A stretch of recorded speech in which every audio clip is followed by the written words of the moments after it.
Heyo, what is up, Exiles? Omega Beams here with a quick update.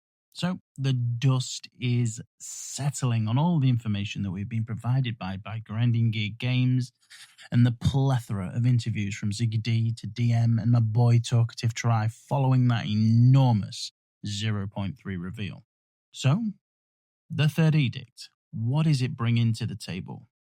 Firstly, and what we're going to be focusing on in this video, is the introduction of Act 4 and Interludes. Now, this might catch me a little bit of heat, but I was firmly on the side of a new act being implemented this patch rather than the Druid, purely so we have more content within the game itself, and I'm super pumped it went that way.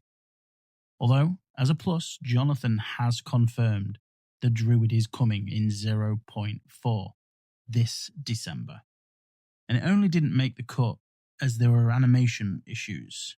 So, all of the Exiles will be eating good over the Christmas break. Act 4 is confirmed, and it will take us right back to King's Match 20 years after the story of PoE1 came to an end. So there'll be some noticeable changes in the area. Once you reach King's Match, you are given the objective of gathering 3 parts of an ancient weapon to help defeat the beast that you have been chasing down in the previous acts. With a new act comes new challenges. With more than a dozen new bosses and over 100 new monster types, we'll have plenty of content to keep us busy for the League.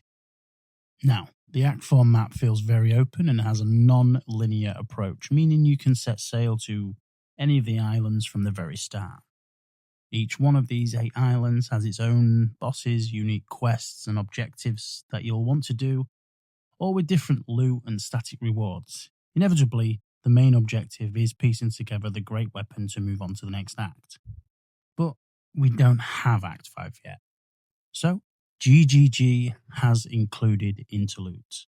What does this mean? It means you no longer need to repeat the first 3 acts in cruel mode to get to the endgame. The Interludes are basically 3 short acts of untold stories that can be played in no particular order, but most importantly, for me at least, embrace and expand the lore of Path of Exile 2. So Interlude 1, The Curse of Halton, taking us back to Ogham to help Renly rebuild the village and defeat the corruption that stands in its way. The Stolen Barrier is Interlude 2. We return to the Vestiri Desert and aid Asala in fulfilling her sacred duty. And lastly, Doriani's Contingency. Climb a great mountain in search of the lost Val descendants. Find the secret vault and uncover the secrets within. Completing these interludes allow you, the player, to reach the necessary level of 65 so you can begin the endgame.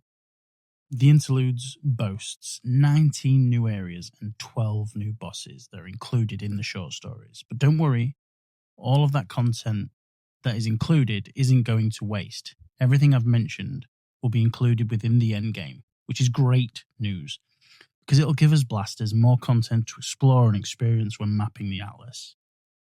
So, what do you all think